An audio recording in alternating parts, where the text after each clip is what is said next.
This is potentially one of the most important videos that I can share because I'm going to be showing you my Barbie butt scar from just a few days after I had the surgery done to what it looks like today.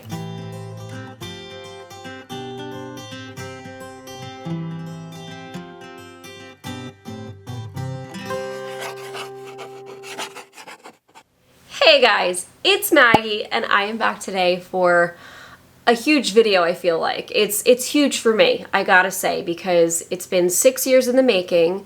It's a video that I have gone back and forth, I couldn't even tell you how many times, because honestly it's like I feel like I might be crossing that line of personal comfort in what I share of my own health journey.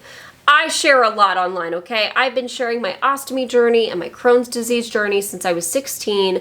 I'm almost 33. So it's been a long time that I've been sharing very intimate parts of my life.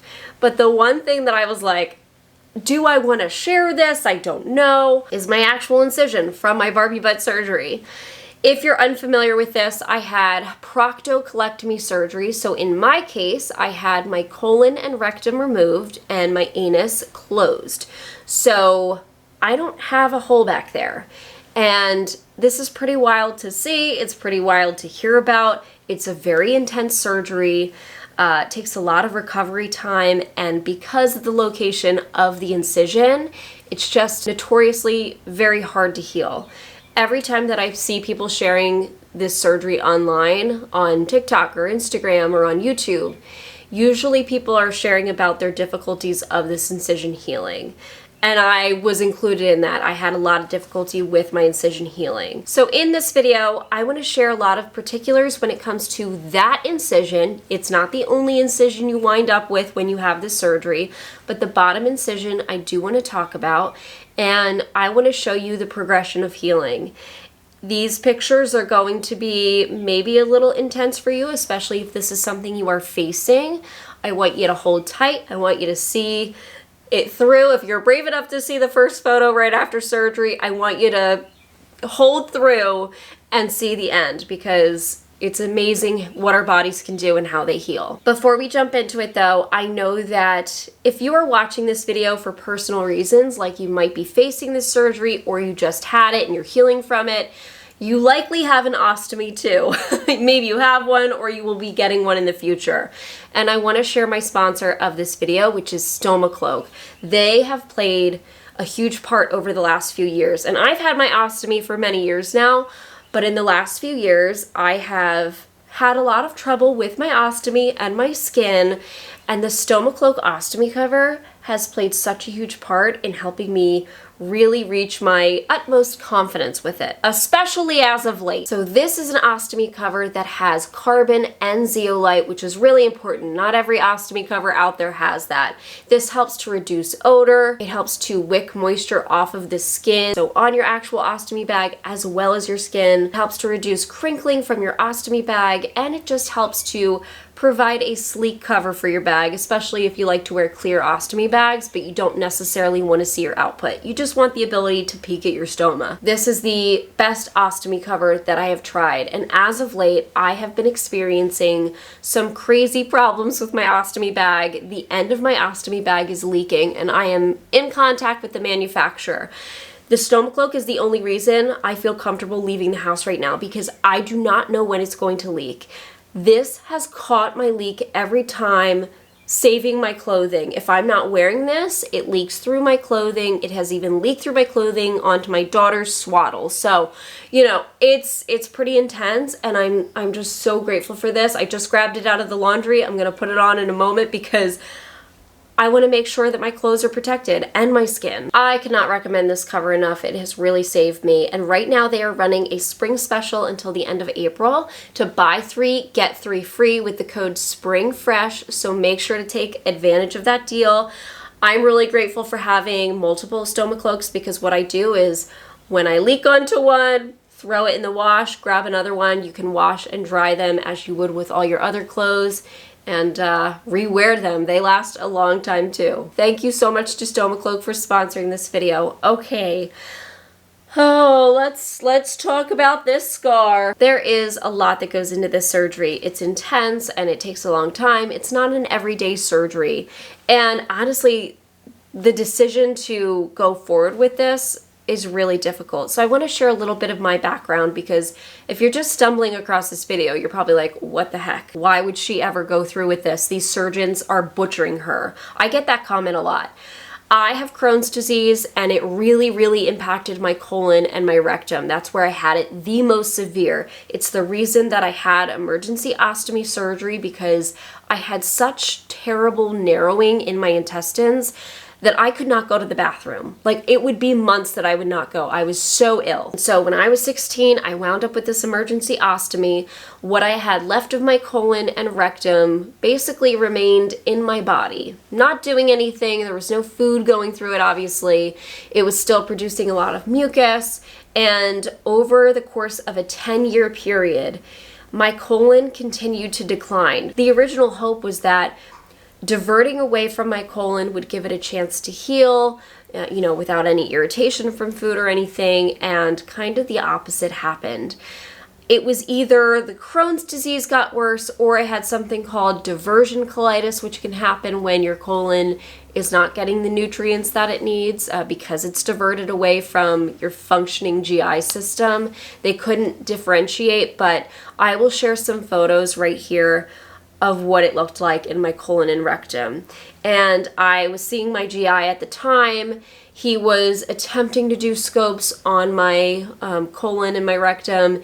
They were not successful. For the most part, they could not actually get through because the structuring was so bad. Occasionally they would get some photos and they would not get very far in. I remember they explained to me they were using a pediatric endoscope to actually try to scope me.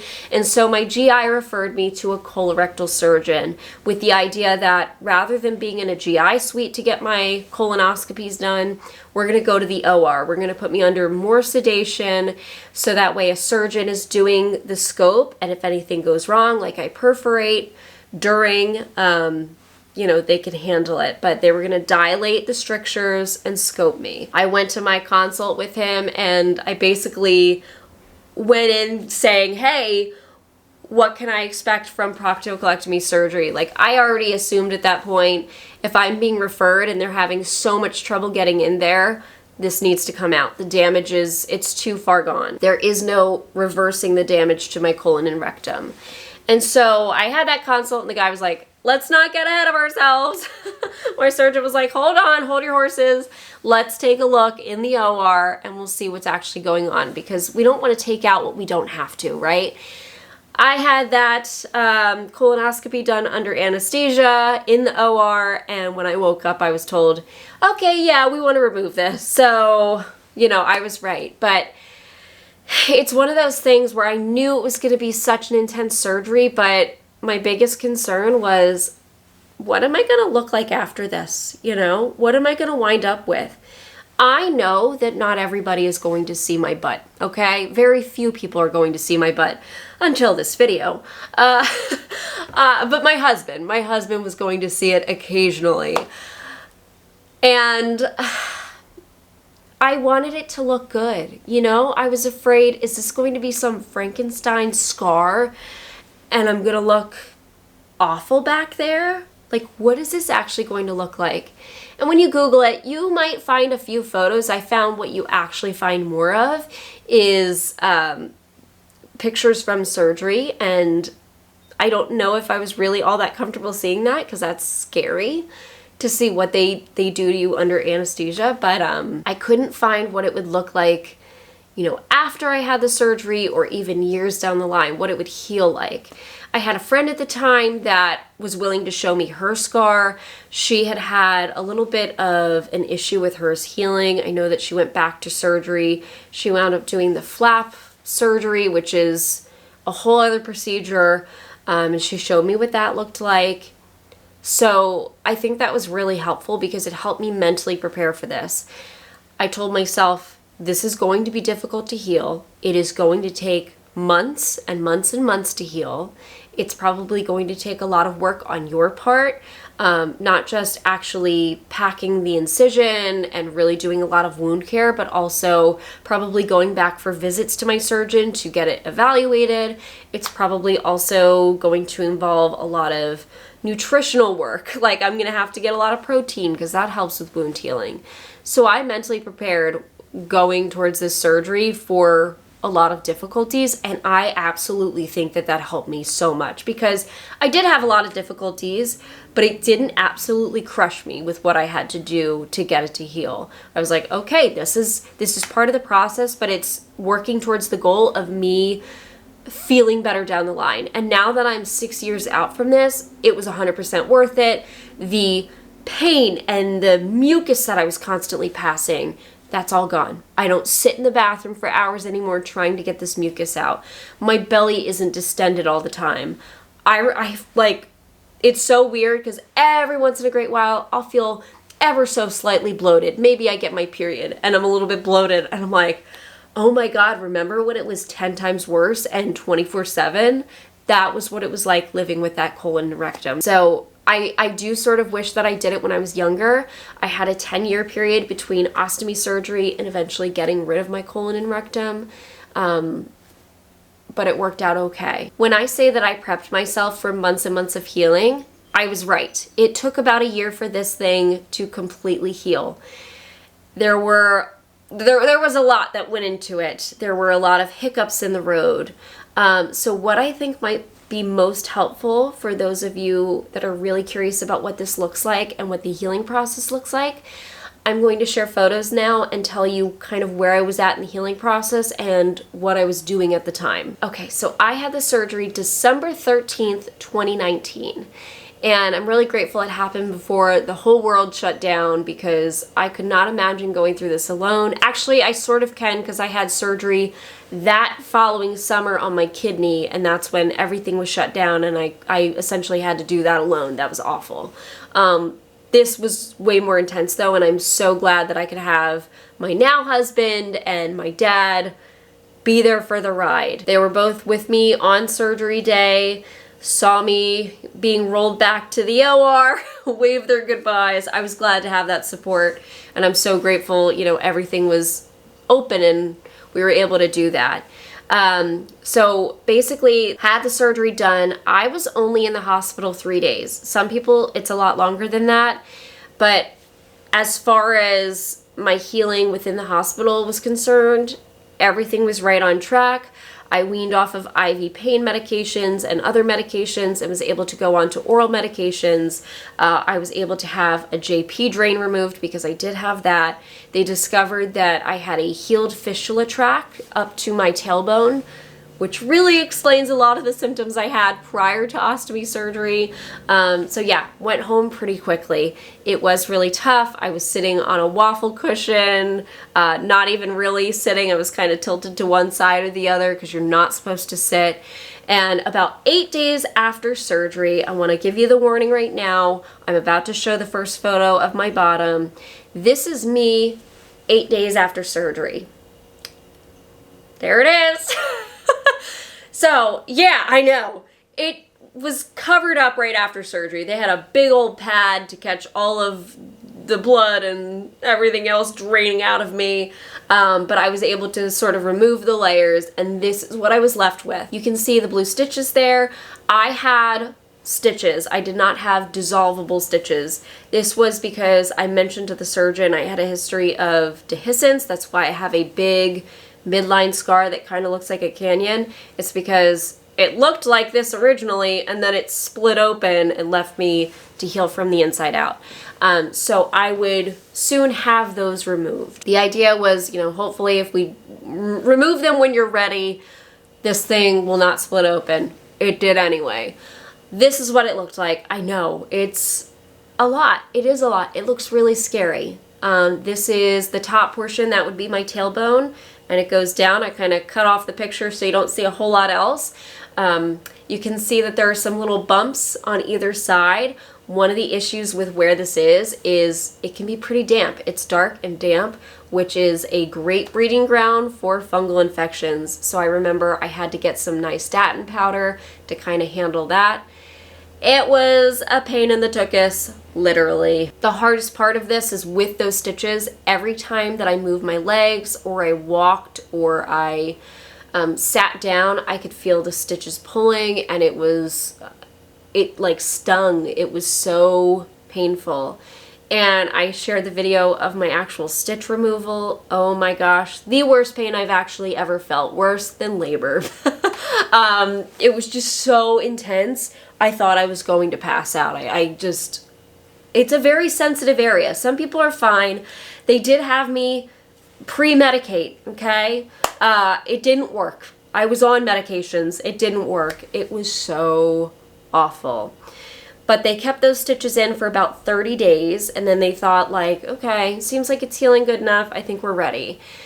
I had a job at the time that required me to occasionally fly out to California, and it had been about 6 weeks since I had the surgery. It was, I think, like mid-February that I had to fly out to California from Pennsylvania. And yeah, shouldn't have done that. I don't know if it was just sitting on the plane for 6 hours or just being really active when I was out there, but my incision wound up splitting. And I remember looking in my hotel mirror at my butt, and I'll show you the next picture of it starting to split. Started to split up towards my tailbone, so here's that. It actually did wind up splitting almost all the way down. It was like a bunch, and I'll show you a photo of that shortly. So it split, yeah. From these little holes that you see, well, you see only one in this photo. I didn't get a full picture of it. There was a lot of draining. It was like a white fluid, and we were worried that it was an infection. They thought that maybe I had an abscess or something, or some sort of fistula somewhere else. I had a CT scan around this time, and there was just a small collection of fluid, very superficial.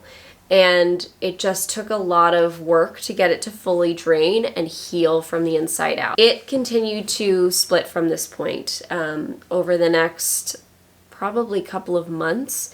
As it drained more, I found it was just having a lot of trouble healing, and it would stall in its healing. Sometimes the edges of your wound bed will like grow over on themselves, leaving the wound bed open and unable to heal, because wounds heal from the outside inward. That's how the cells grow. And so it would stall in its healing. My surgeon brought me in to do silver nitrate, I think at least once. And basically what this does is it burns the skin cells and it wakes the wound back up. It injures it again to get it to reactivate in its healing. And so that helped a lot. What I personally found to be the most effective, and I have longer videos on this of how I healed it, but I used Meta-Honey, which it's like a little bit of an enzymatic property to it. I don't know. It kind of kept the wound alive, and I could feel it burning a little bit, but it was nothing like the silver nitrate. It was just a little bit of burning. I would put that on some calcium alginate dressings, which are really good at pulling fluid off of wounds. Because this is such a damp area as it is, I found that pulling as much moisture as I could, especially with all the draining I was having, pulling as much moisture as I could out of the wound was the most helpful. You don't want a wound to be too dry. It also won't heal, but there was no issue with this being too dry. I would do dressing changes probably 4 times a day, and I did this for months and months. And on our wedding day, which was October of the next year, I was still doing dressing changes. So this is what my incision looked like in June of the next year. So remember, I had surgery in December. This is June, about 6 months later. As you can see, there were a number of holes. The wound was definitely a lot more dry at this point, but there is still some drainage that you can actually see in this photo. Like, that's what I was experiencing 6 months later. So what I was doing was carefully using sterile cotton swabs and pushing the calcium alginate into those holes. I do want to mention I am a nurse. I worked on the GI floor, but I also went to wound school for half a second. I was planning on being a WOCN. It didn't work out because I had this surgery, and this was a little bit too much to do at the same time as school. But this is what it looked like. This is what it looked like. It was still draining a little bit. It was still slightly uncomfortable, although the pain was so much improved. It was really more, if anything, really strained that area. That's when I would feel pain. There wasn't a ton of deep internal pain that you feel early on. I also want to mention I did blur the edges of this photo a little bit. Just I'm making this video in a way that I feel the most comfortable, so I wanted to blur it. This is where we were at that point. So from this point on, I don't think that I took a ton of photos, or at least I can't find any, but it was about a year later that all of those holes completely filled in. And I'm going to bring this photo back up here. There's a little skin bridge that you can see about halfway down. It actually looks like two of them.